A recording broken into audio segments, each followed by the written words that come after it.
Hi everyone, welcome to Low Carb Revelation. Today I'm going to show you how I make these keto-friendly low-carb pizzelles. I also just did a video on this low-carb keto cannoli dip.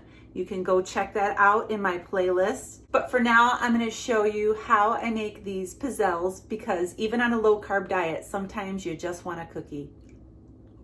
This is my pizzelle recipe, and I'm going to be using my KitchenAid mixer. You can use a hand mixer as well. I have 4 eggs that I'm starting out with, 2 cups of almond flour. I like this Blue Diamond almond flour. You can get a big bag of it at Sam's Club, or you can also get it on Amazon. It's about the same price. I will link the Amazon link down below.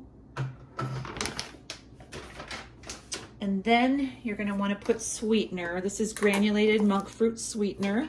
I'm going to be putting 2/3 of a cup. This is actually a 1/3 cup measure. Oops, a little extra there. And I'll go a little less. Then we're going to do a 1/2 teaspoon of baking powder, a 1/2 teaspoon of Redmond salt. I have a discount code down below if you want to try Redmond salt. It's delicious and it's nutritious. Vanilla here. This is almost empty, so I'm just going to put this whole thing. It's about 1 to 2 teaspoons of vanilla. You can use anise, or you can also use almond extract. I like vanilla. And I'm going to get my batter all mixed up.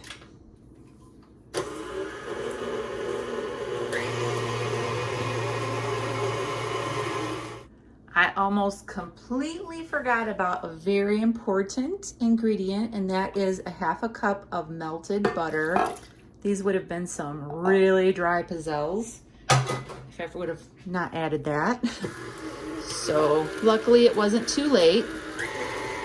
Get that all mixed in.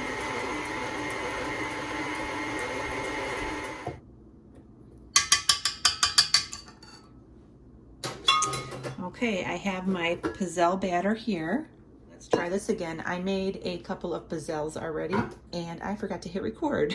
So this is my Pizzelle Maker and it's really nice. It makes really nice pizzelles. It was very good price on Amazon. I will link it down below. And so I just use this little cookie scooper here, put some batter in it, put it a little bit off center toward the back, because when you close the lid, they kind of get pushed forward. Just put them on there and then close it up. And it only takes a couple of minutes to make up some pizzelles. When I get them out, I switch them over to the cooling rack. I'm going to show you real quick how I make a cannoli shell, in case you want to make a cannoli shell out of these. They sell these on Amazon as well. They are cannoli shell molds, I guess you could call them. I just wrap it around, kind of press it a little bit and let it cool. And then just slide this out and you have a cannoli shell. So I'm gonna let it cool over here on the rack. I'm gonna show you next how I make a little bowl for like an ice cream bowl, in case you want to make that. Okay. And I just take them out. They're very hot and I put them on the cooling rack. This one is going to go into this bowl here. And then I'm going to push it down with this bowl. Oh, sorry, it was out of camera.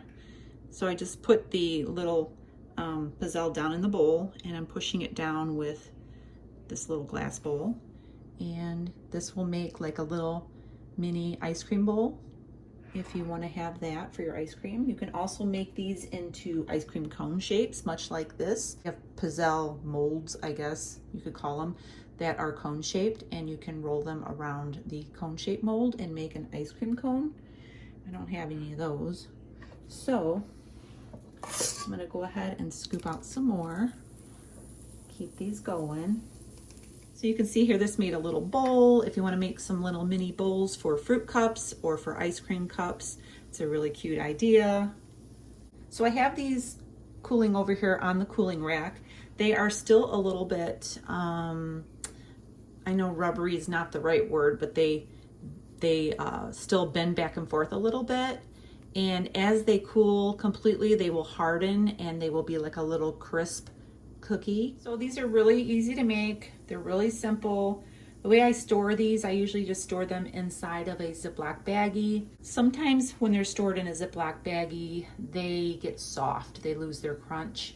If you just take them out of the baggie, put them on a saucer on the counter, they will crisp up once the air dries them out a little bit. Or you can just throw them in your air fryer for just maybe a minute or less and help crisp them back up again. I've also read that people will just put them in the oven for a couple of minutes to crisp them back up. But I have found that, like, if I'm having dinner and I want to have one of these with my coffee afterwards, I have found that if I take it out while I'm making dinner and leave it laying out for a little bit, it crisps back up. That is my Pizzelle recipe. I have my cannoli dip right here.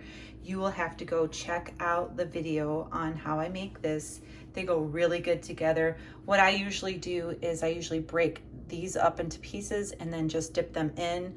But I was thinking, how good would it be to put a little scoop of this into these shells and then top it with some fresh berries?